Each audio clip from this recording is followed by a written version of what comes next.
Well, the federal government recently approved the sale of Narcan over the counter, and this is a life-saving medication that can reverse potentially fatal opioid overdoses. But to understand just how important Narcan is, you need to understand just how dangerous fentanyl is and how quickly it can take someone's life. A Placer County mom heard her son snoring loudly down the hallway right from her bedroom. She opened the door, checked it, and just thought that he was sleeping really hard. Never in a million years did she think he was actually dying. He was just this bright, happy-go-lucky little boy, big old goofy smile. He was just full of life, full of energy, just a really cool little kid. But he struggled. He struggled with his mental health. He told me once that he met his first weed dealer 3 weeks after starting high school and never looked back. I mean, that was something that you knew, you were aware of, and that's what he was working on. You said he even got a job. So after high school, he was able to get into a local union, and he was working towards electrician apprenticeship, and that changed everything for him. There was this light, this lift. After years of watching him struggle, we finally went, we've turned the corner. He's going to make it. It was a Thursday night, and we'd had a great conversation about him being clean and sober and moving forward. We both went to bed about the same time, around 10:30, 11, and I got up at 1 in the morning to come downstairs and get a drink of water, and I heard a noise from his room. He didn't answer when I knocked on the door, so I opened it to go in and just check on him. What it sounded like was really loud snoring. I'm looking at him thinking, that doesn't look right. But at the same time, I'm thinking, you're sleeping off a hangover. But nothing that triggered me to say I need to call 911 right now. I now know I was watching him an overdose. I didn't recognize the symptoms. And he never regained consciousness. I found him the next day in his bed, how I'd left him the night before. Understanding and knowing what an overdose looks like, for me, is a critical part of this. Because if I'd known then what I know now, I would have taken action. Drugs never even crossed my mind. I mean, this was August 2020. We were in the midst of the beginning of the pandemic, and I'm thinking maybe he's gotten sick, maybe something's gone wrong.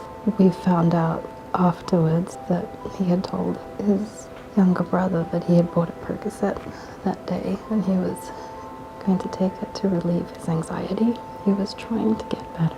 He was self-medicating. He was not doing it the right way. It wasn't until we got the coroner's report 2 weeks later, and there was nothing in his system, no alcohol, no other drugs. The only thing in his system was fentanyl. I don't know why I didn't take action that night. But if I knew then what I was looking at. It's a hell of a thing, burying your child, you know. You don't ever think you're going to have to do that. So we bought his lot, and then we bought the one next door as well for Mike and I. So this will be our final resting place with him. There are several young folk right around us who all died from fentanyl. And it was really interesting the longer you sit out here and you start talking and you realize just how widespread and how prevalent that is. Right in this little section of the cemetery, there's several young folks who all died from fentanyl. I don't know how we get our arms around it. I don't know how we stop it. When I go to his graveside and I sit there with him, I imagined that he's sitting like that with me. That's where I picture him sitting right next to me. This is where he is. This is his home. The federal government recently approved Narcan to be sold over the counter, and it's a medication that can help reverse potentially fatal opioid overdoses. Judy believes this, along with education, will help save lives. And now you actually keep a Narcan case in your house. I do. And I've shared them with friends whose family situations might mean they might one day be in need of that. There is no downside to using it. It might not be your child. It might be their friend who's spending the night. It might be your family, a relative, a stranger lying on the street.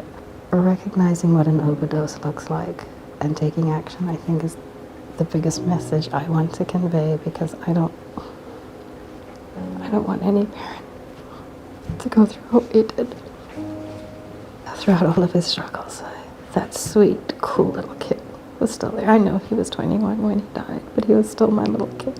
And if my experience, if his experience can help anyone, then I'm glad to be able to share this message with them. And if you could say anything to Ian, what would you say to him?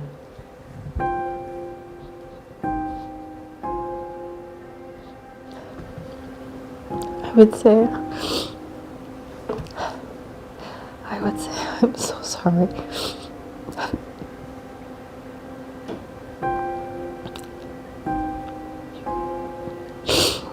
I would say I am so sorry, son. And I missed you. Yeah, it's been 2.5 years. And you learn to live with the grief. But it is still so raw and so visceral. It's like it was today. And I'm so sorry.